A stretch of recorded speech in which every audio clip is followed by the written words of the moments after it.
Hello and welcome to the StudyTravel news video. I'm Matthew Knott. And I'm Nicola Hancox, bringing you the latest news stories. The headlines this week: Burlington School to expand with new residential centre. Genki set to open in Kyoto. US confirms agents should not receive I-20 forms. And much more, of course. Starting with a new residential school here in London, though. Yes, Burlington School of English has unveiled expansion plans with a new 80-bed residential campus in Balham, southwest London, set to open from September this year. The premises, in a converted church originally built in the 1880s, features residential accommodation, a cafe and canteen, a garden area, common areas and a fully equipped kitchen. On-site accommodation options include a range of room types, as well as dormitories and studio apartments. George Barnbrook, Marketing and Operations Director at Burlington, said that growth in enrolments and the aim of providing an ever better student experience had led to the move and expansion.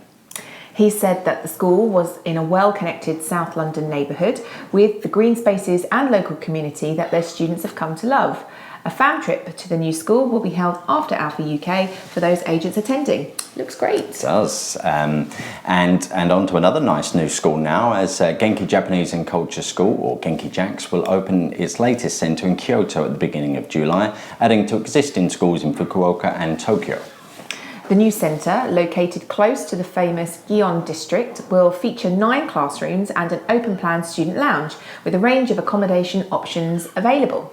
Evan Kirby, director of Genki Jacks, said they were excited to open in a world-class destination and cultural centre and to be able to offer their partner agents schools in the major cities of Japan.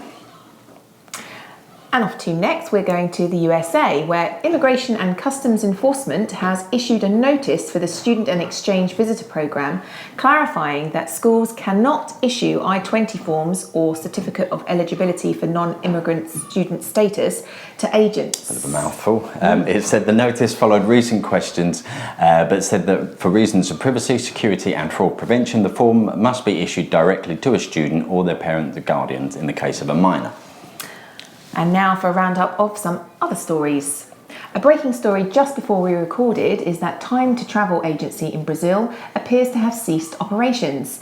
The agency has posted a message on its Facebook account that says it has had to close due to financial difficulties and that it is in conversation with other agencies and school partners to assist students.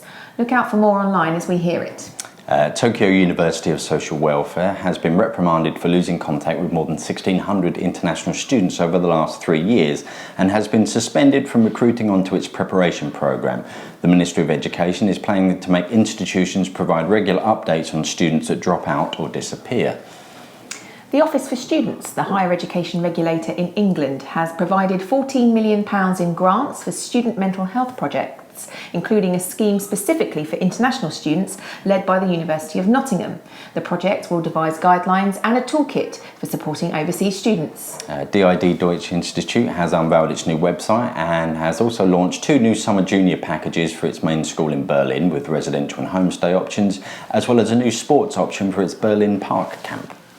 Languages Canada has received a grant of $256,000 from Can Export Associations, a federal grant scheme administered by Global Affairs Canada, some of which will be used to offset the costs to members of participating in overseas trade missions. A lot of money.